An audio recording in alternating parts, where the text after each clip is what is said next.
남아공과의 조별리그 마지막 대결이 임박했는데요. 다행스럽게도 전력면에서 우리가 우위에 있다는 점이 고무적입니다. 이러한 실력 차이를 바탕으로 이번 경기에서 승리하거나 비기기만 해도 조 2위로 32강에 안착할 수 있는 상황입니다. 더구나 남아공은 극단적인 수비 위주가 아니라 스스로 주도적인 공격을 펼치려는 성향이 강한 팀이라 할 수 있죠. 그렇기에 상대의 공세 과정에서 우리가 파고들 만한 뒷공간이 꽤 넓게 열릴 가능성이 높습니다. 남아공은 후방에서 빌드업을 시작할 때 긴 패스보다는 짧은 연결을 선호하는 경향이 뚜렷합니다. 통상적인 약팀들이 단순히 전방으로 길게 공을 걷어내는 것과는 사뭇 다른 운영 방식을 취하고 있죠. 오히려 자기 진영에서 볼 점유율을 높여 우리 선수들을 전방으로 유인하려는 전략을 구사할 것으로 보입니다. 지난 멕시코나 체코전에서도 이러한 패턴을 보여준 만큼 후방에서 수비진이 공을 돌리며 우리의 압박을 기다릴 겁니다. 우리가 수비 라인을 강하게 압박할 때면 최전방의 손흥민이 선두에서 상대 센터백들을 괴롭히며 뛰어듭니다. 이와 동시에 동료 공격수 한 명이 합세하며 상대의 빌드업을 방해하는 그림이 자주 연출되곤 하죠. 측면의 윙백들까지 전진 배치되어 상대 풀백을 강하게 몰아붙이면 수비 저지선은 더욱 촘촘해집니다. 이때 이재성이나 이강인 같은 자원들은 한 단계 아래로 내려와 중원 싸움에 힘을 실어주는 역할을 수행할 겁니다. 이번 매치업 역시 손흥민과 이강인이 전방 압박을 주도하고 이재성이 중원으로 내려와 대인 마크에 집중할 것으로 예측됩니다.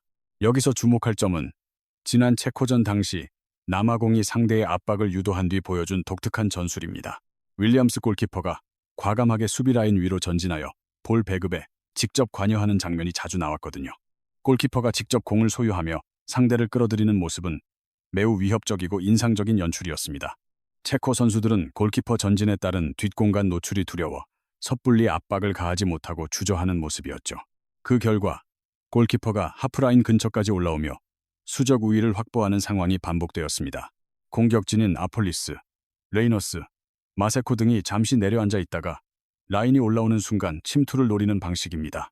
바로 그 비어있는 공간을 향해 윌리엄스 골키퍼의 정확한 롱패스가 투입되는 것이 핵심입니다. 생각보다 킥의 정밀도가 상당해서 이런 식으로 빈틈을 노린 역습에서 결정적인 득점 기회를 많이 만들어냈습니다. 체코전 경기 영상을 되짚어보면 남아공이 후방에서 안정적으로 볼을 돌리는 상황을 확실히 볼 수 있습니다. 특히 골키퍼가 센터백들 사이로 과감히 올라와 공격의 기점 역할을 수행하는 모습이 두드러졌죠.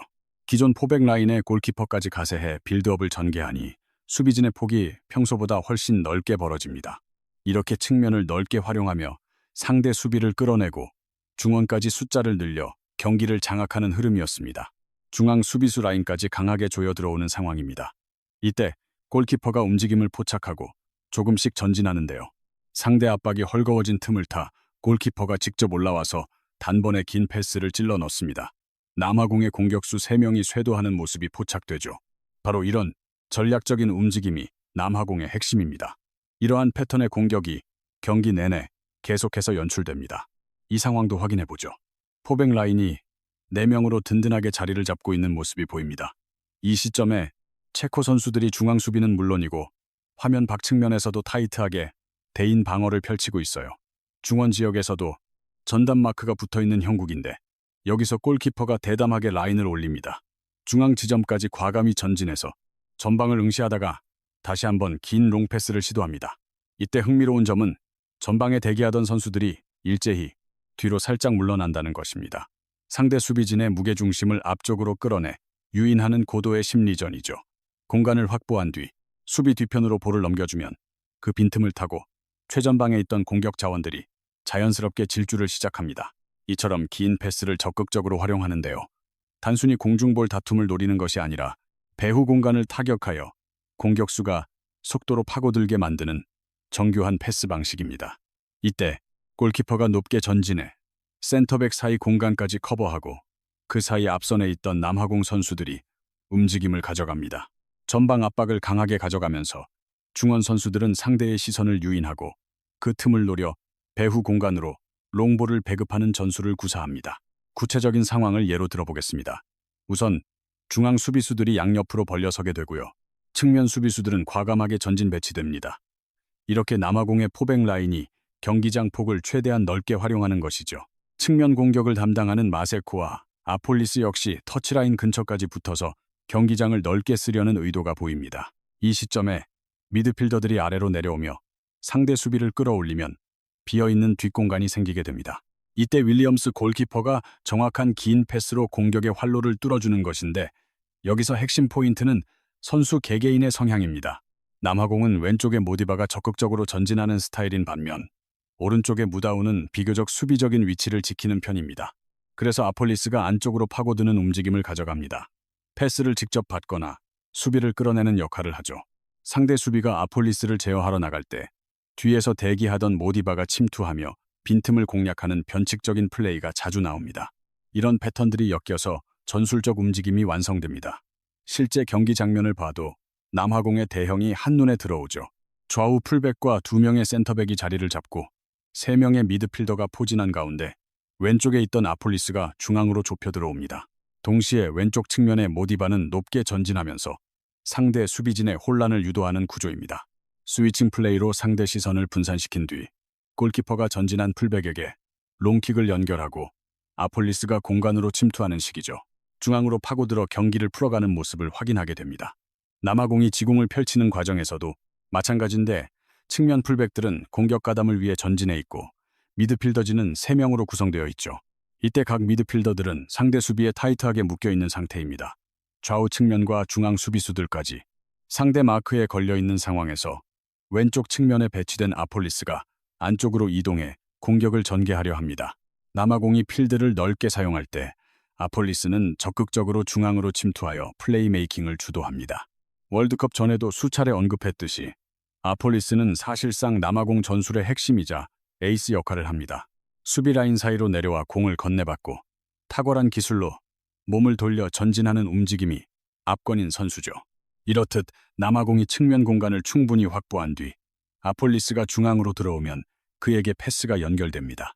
공을 점유한 아폴리스는 수비 압박 속에서도 기민하게 방향을 전환하며 공격의 활로를 모색합니다.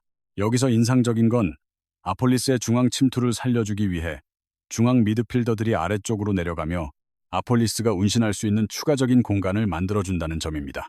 전체적인 경기 구조를 살펴보면 남아공은 공격 시 상당히 공격적인 진영을 갖추고 있습니다. 최후방에는 2명의 센터백이 버티고 좌우 풀백은 최대한 넓게 벌려 공격의 폭을 극대화합니다.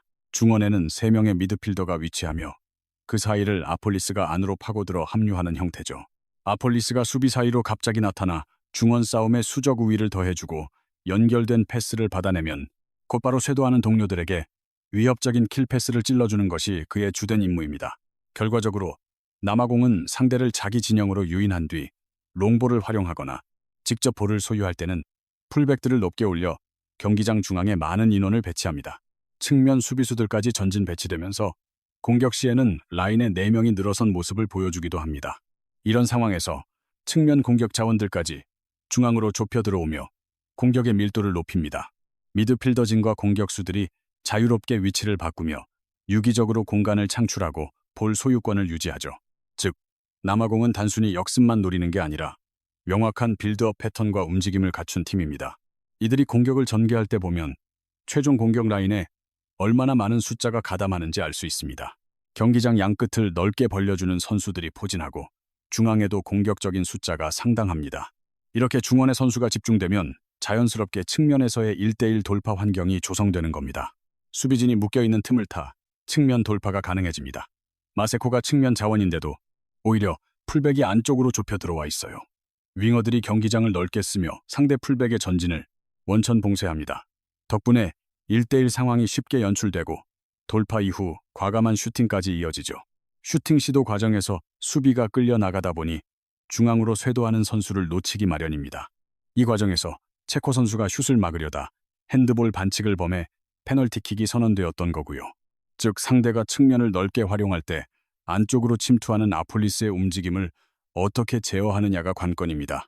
이한범이 아폴리스를 얼마나 효과적으로 차단할지가 이번 매치의 흥미로운 관전 포인트가 될 겁니다.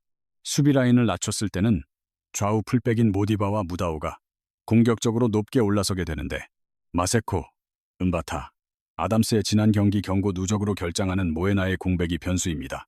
모코이나가 허리 라인에서 볼 배급의 핵심인데 그가 빠진 자리를 메워야 하죠. 그 대안으로 멕시코전 선발로 나섰다. 실수를 보였던 시톨레이가 다시 중용될 가능성이 큽니다. 이 선수 역시 수비형 미드필더 출신이라 그 자리를 맡아 중앙 밀집 형태를 취할 것 같고요. 남아공이 중앙에 선수를 다수 배치하는 전술을 선호하는데 과연 그만큼 볼 컨트롤이 세밀할까요? 아프리카 예선에서는 통했을지 몰라도 더 높은 수준의 무대에서는 점유율 축구가 생각처럼 쉽지 않습니다. 당연하게도 실수가 잦아지면 턴오버가 발생할 수밖에 없고 이는 큰 위협이 됩니다. 특히 풀백이 높게 전진해 있어 뒷공간에 센터백 단 2명만 남게 되는 구조적 약점이 있죠. 따라서 상대 역습 시 우리가 넓은 배후 공간을 공략할 수 있는 절호의 찬스가 옵니다. 역설적으로 상대가 볼을 쥐고 흔들 때가 우리에게는 결정적인 득점 기회가 될 수 있습니다. 빠른 발을 활용해 공간을 파고드는 손흥민, 이재성 혹은 측면에 빠른 공수 전환이 가능한 선수가 필수입니다. 더불어 남아공은 수비 시에도 단순히 내려앉지 않고 적극적으로 압박을 시도하는 경향이 있습니다. 이런 과감한 전진 수비 스타일을 오히려 우리 팀이 역으로 이용해야 승산이 있습니다. 예컨대 이강인에게 패스가 투입될 때 상대가 달려들면 그 빈틈을 찔러야 합니다. 손흥민이 아래로 내려오며 수비를 끌어당길 때 그 배후로 동료들이 침투하는 패턴이 필요하죠. 황인범이 체코전처럼 이 선에서 과감하게 문전으로 파고들어 수비 라인을 흔들거나 상대가 수비 대형을 정비할 때 미드필더들이 적극적으로 뒷공간을 노리는 움직임이 요구됩니다. 남아공의 전술적 약점을 파고들 중요한 공략 포인트가 될 수 있습니다. 체코가 이들과의 경기 초반부터 승기를 잡았던 배경이 바로 이 부분인데요. 화면 속 최전방에 배치된 두 공격수를 주목해 보시죠. 공격수들이 아래로 처지자 남아공의 중앙 수비수들이 덩달아 끌려 나오기 시작합니다. 이런 상황에서 오히려 중원에 머물던 선수가 배후로 침투합니다. 이렇게 뒤쪽으로 파고드는 움직임을 남아공 수비진은 순간적으로 제대로 포착하지 못하게 되죠. 센터백들이 제자리를 이탈하며 전진했기 때문입니다. 이때 체코가 처진 선수에게 패스를 연결하면 볼을 받은 선수가 수비의 압박을 유도한 뒤 곧바로 다시 앞쪽으로 패스를 넘겨줍니다. 당시 시크가 볼을 잡자마자 상대 수비진이 강하게 달려드는 모습이 확인되는데요. 수비가 따라붙는 순간 다시 리턴 패스를 건넵니다. 그렇게 수비 라인이 앞쪽으로 딸려 나오면 중원이나 측면 공격수가 파고들 수 있는 뒷공간이 자연스럽게 형성됩니다.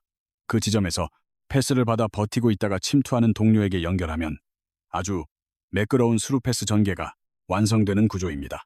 다음 장면에서 리턴 후 찔러주는 패스를 보면 이미 상대 수비진은 체코 선수들의 침투를 막아낼 수 있는 라인 제어 능력을 완전히 상실했습니다. 비록 이 상황은 오프사이드 판정을 받았지만 남아공의 포백 라인이 얼마나 무모하게 전진했는지 여실히 드러납니다.